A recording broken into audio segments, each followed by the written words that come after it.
Vamos viajar a 60 anos atrás, onde a maioria dessas crianças já tem mais de 70 anos.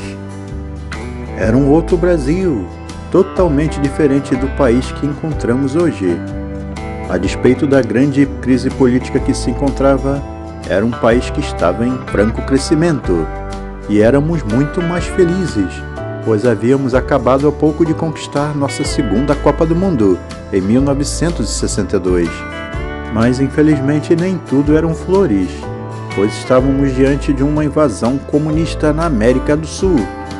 E o nosso país estava próximo de sofrer um golpe, quando no dia 19 de março acontecia a primeira Marcha da Família com Deus pela Liberdade, que foi a resposta da sociedade a uma ameaça comunista representada pelas ações dos grupos radicais e pelo discurso do presidente João Goulart no dia 13 de março.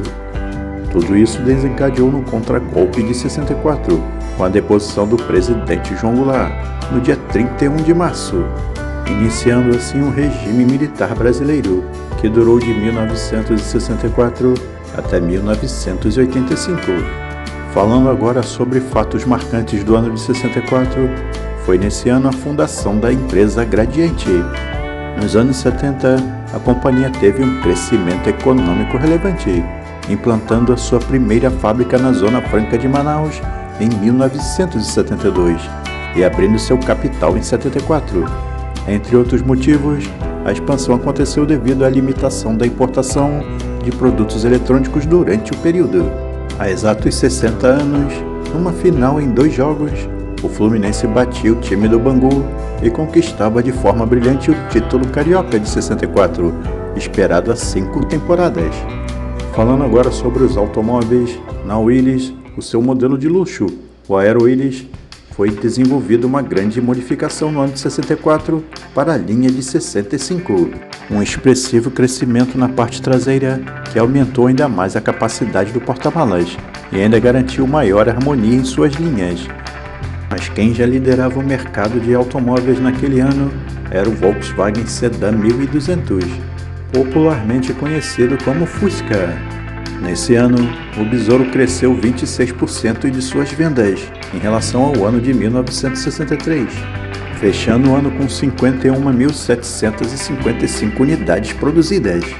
Vamos agora ao vídeo de 1964, lembrando aos gentis amigos que não se esqueçam de curtir e compartilhar.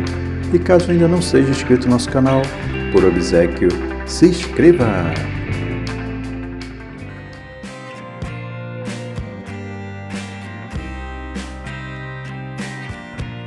Talvez este seja o vídeo mais difícil da história do canal.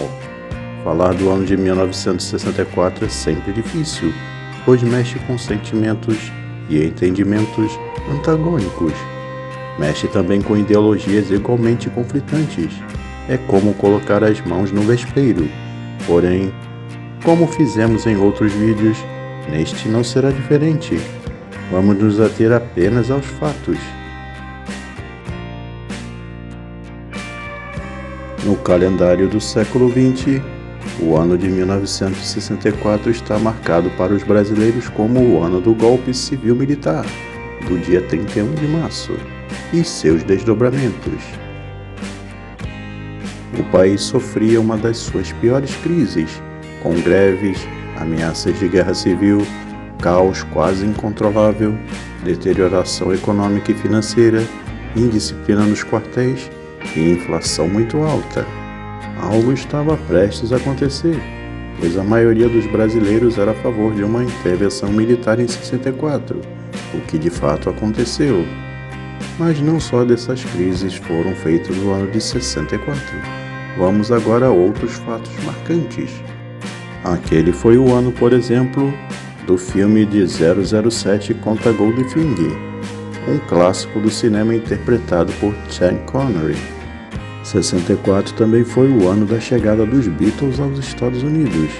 Enquanto a banda já era super reconhecida na Inglaterra desde 62, nos Estados Unidos a fama deles começou apenas em 1964, quando em janeiro deste ano, o single I Wanna Hold Your Hand alcançou o primeiro lugar no Billboard Hot Singles.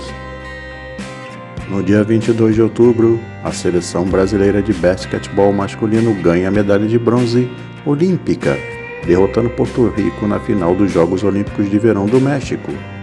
Foi também em 1964 que a Monarch lançou uma das séries mais icônicas de seus modelos, a série Brasiliana 64, que hoje é uma das bicicletas mais cultuadas. No dia 12 de junho, Nelson Mandela era condenado pelas autoridades sul-africanas à prisão perpétua por várias acusações, incluindo terrorismo. No dia 27 de agosto, o filme Mary Poppins estreava em Los Angeles. O filme acabaria por ganhar 5 estatuetas de Oscars e tornar-se o maior sucesso de bilheteria de Walt Disney. No dia 24 de maio, em Lima, capital do Peru, um violento tumulto fez 330 mortos entre os espectadores que assistiam uma partida no estádio de futebol. Agora vamos às músicas mais tocadas nas rádios de 1964.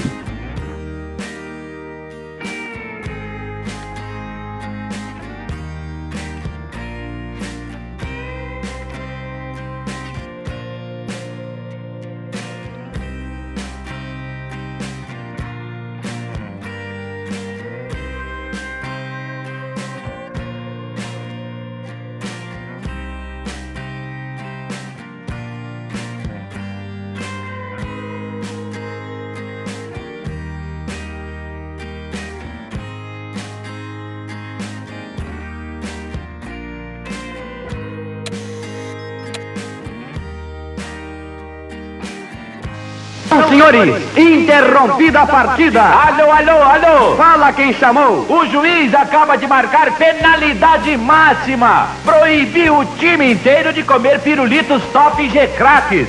Vamos às impressões do capitão. Bom, quer dizer, né? É uma injustiça pro time. Os pirulitos G-Craques, além de deliciosos, são muito nutritivos. Craque é craque e pirulito é G-Craques. Agora também com sabores coco e chocolate. Pirulito top, G-Craques.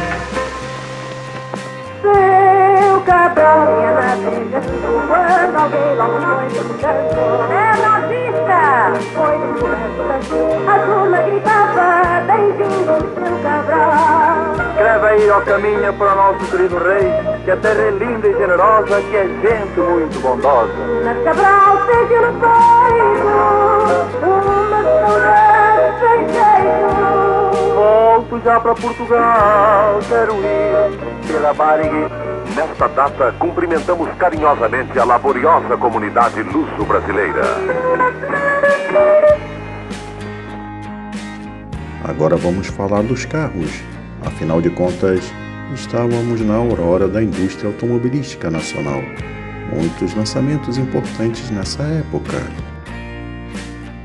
O Aero-Iris foi objeto de especial atenção em 64. Além de nova suspensão e câmbio sincronizado de 4 marchas, o sedã ganhou tambores de freios aletados, nova traseira, muito mais elegante, frisos laterais de novo desenho e o maior porta-malas da categoria, com 820 litros. Também, por fim, foi eliminada a aba sobre os faróis, tão criticada pela imprensa especializada. O Cinca Tufão chegou em 1964, com muito alarde. Entre tantas melhorias funcionais, o carro era visivelmente mais moderno, com teto mais alto, vidros maiores e com novas lanternas traseiras. Na frente, o adorno do capô saiu e o grau ganhou um emblema preto. Cinca Rally Tufão trocou as entradas de ar circulares por outras menores nas laterais do capô. Também em 64, a DKV VMAG fazia uma grande inovação. Lançava um modelo diferenciado e avançado para sua época, o DKV VMAG Fissori, usando a base mecânica do Belka, mas com carroceria desenhada e desenvolvida na Itália. Seu design inspirou, dizem, as BMWs do início da década de 70. Foi também em 1964 que Rino Malzone, um fazendeiro de Matão, São Paulo, lançava o GT Malzone, um esportivo que também usava mecânica DKV e possuía carroceria de fibra de vidro. Mais tarde, esse mesmo veículo daria origem ao primeiro Puma.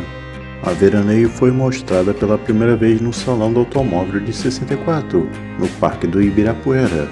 O modelo inicial foi batizado de C1416 e trazia muitas evoluções sobre a antecessora Amazona, como as 4 portas, linhas mais atuais, suspensão dianteira independente e mais espaço. Falando agora sobre o mercado de carros, a linha Chevrolet de comerciais leves e utilitários teve aumento de 30% em relação a 63, assim como o Fusca, que cresceu 26% de um ano para o outro, e do belo Camanguia, que teve um aumento na casa dos 20%. Outro modelo que podemos destacar é o utilitário rural Iris, que teve crescimento de 13% em relação a 1963.